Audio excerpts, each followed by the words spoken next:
Plastic വിമുക്തമാക്കുന്നതിന്റെ ഭാഗമായി വലിച്ചെറിഞ്ഞ പ്ലാസ്റ്റിക്കുകൾ ശേഖരിച്ച് ക്രിസ്മസ് ട്രീ നിർമ്മിച്ചിരിക്കുകയാണ് Maikkavu saint Mary's Jnanodaya English സ്കൂളിലെ വിദ്യാർത്ഥികൾ. ഞങ്ങൾ ലവ് പ്ലാസ്റ്റിക്കിന്റെ ഭാഗമായിട്ടാണ് ഈ ക്രിസ്മസ് ട്രീ നിർമ്മിച്ചിരിക്കുന്നത്. ഞങ്ങൾ കുട്ടികളും അധ്യാപകരും രക്ഷിതാക്കളും പുഴയോരങ്ങളിൽ നിന്നും കളക്ട് ചെയ്തിട്ടുള്ള പ്ലാസ്റ്റിക് കുപ്പികളുമായിട്ടാണ് ഈ ക്രിസ്മസ് ട്രീ നിർമ്മിച്ചിരിക്കുന്നത്.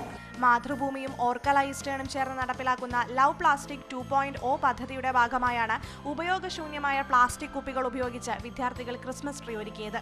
മണ്ണിനെ മാലിന്യ വിമുക്തമാക്കുക എന്ന ലക്ഷ്യത്തോടു കൂടി അധ്യാപകരും വിദ്യാർത്ഥികളും അതേപോലെ രക്ഷിതാക്കളും ചേർന്നുകൊണ്ട് പ്ലാസ്റ്റിക് ശേഖരിക്കുകയും അവ സ്കൂളിലെത്തുകയും കുട്ടികളുടെ പരിപൂർണ പങ്കാളിത്തത്തോടു കൂടിയാണ് ഈ ഒരു ട്രീ ഇവിടെ നിർമ്മിച്ചിരിക്കുന്നത്. വഴികളിലും പുഴകളിലും ബസ് സ്റ്റോപ്പുകളിലും കിടന്ന പ്ലാസ്റ്റിക് കുപ്പികളാണ് വിദ്യാർത്ഥികളുടെ നേതൃത്വത്തിൽ ശേഖരിച്ചത്. ശേഷം പ്ലാസ്റ്റിക്കുകൾ തരംതിരിച്ച് കോടഞ്ചേരി പഞ്ചായത്ത് ഹരിത കർമ്മസേനയ്ക്ക് കൈമാറുകയും ചെയ്തു. മാതൃഭൂമി ന്യൂസ്, കോഴിക്കോട്.